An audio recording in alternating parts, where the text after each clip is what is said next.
টাকা দিয়ে টাকা বানানো শুনতে সহজ, কিন্তু করতে গেলে একটু বুদ্ধি আর পরিকল্পনা থাকা দরকার। এই শিক্ষামূলক আলোচনায় আমি বাদল বিডি লার্নিংয়ে আপনাদের স্বাগত। যারা চ্যানেলটি নতুন দেখছেন এবং যারা এখনও পর্যন্ত সাবস্ক্রাইব ফলো করেননি অবশ্যই করবেন, এবং ভিডিও ভালো লাগলে লাইক এবং শেয়ার করতে ভুলবেন না। আসুন, সেভিংস নয়, ইনভেস্টমেন্ট শুরু করতে হবে। শুধু ব্যাংকে টাকা রাখিয়ে দিলে হবে না, তার বদলে fixed deposit, FD, recurring deposit, RD কম ঝুঁকিপূর্ণ, কম রিটার্ন হতে পারে। পিপিএফ, পাবলিক প্রভিডেন্ট ফান্ড দীর্ঘমেয়াদে ভালো হতে পারে।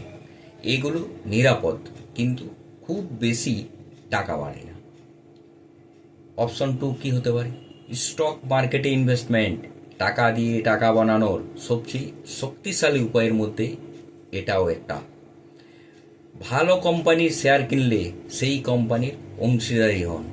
ভালো কোম্পানি হলে দীর্ঘমেয়াদে টাকা বাড়তে পারে, তবে ঝুঁকি আছে, তাই শুরুতেই কম টাকা দিয়ে শেখা উচিত। অপশন 3, গোল্ড এবং সিলভার।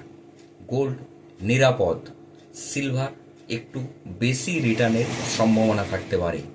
এগুলো ভ্যালু স্টোর হিসেবে ভালো, বিশেষ খারাপ সময়ে। Option 4, real estate. জমি বা ফ্ল্যাট কিনে ভাড়া দিতে পারা যেতে পারে। সময়ের সাথে দাম বাড়ে, তবে এখানে বেশি টাকার প্রয়োজন। অপশন 5, স্কিলে ইনভেস্টমেন্ট করতে হবে। নিজের উপর ইনভেস্টমেন্ট সবচেয়ে বড় রিটার্ন।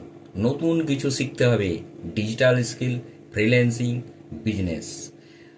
আপনার এতে ইনকাম বাড়বে, সেভিংস বাড়বে, ইনভেস্টমেন্টও বাড়বে। অপশন 6, ছোট ব্যবসা শুরু করা উচিত, যেমন অনলাইন রিসেলিং, ড্রপশিপিং ইত্যাদি। অফলাইন ছোট দোকান, এখানে সরাসরি টাকা মাল্টিপ্লাই করা যেতে পারে। এবারে আসি কিছু গোল্ডেন রুলস। সব টাকা এক জায়গায় কোনো সময়ই ইনভেস্টমেন্ট বা রাখা উচিত না। দীর্ঘমেয়াদী পরিকল্পনা করা দরকার। লোভে পড়ে দ্রুত লাভের পেছনে ছোটা ঠিক হবে না। নিয়মিত ইনভেস্টমেন্ট করা দরকার।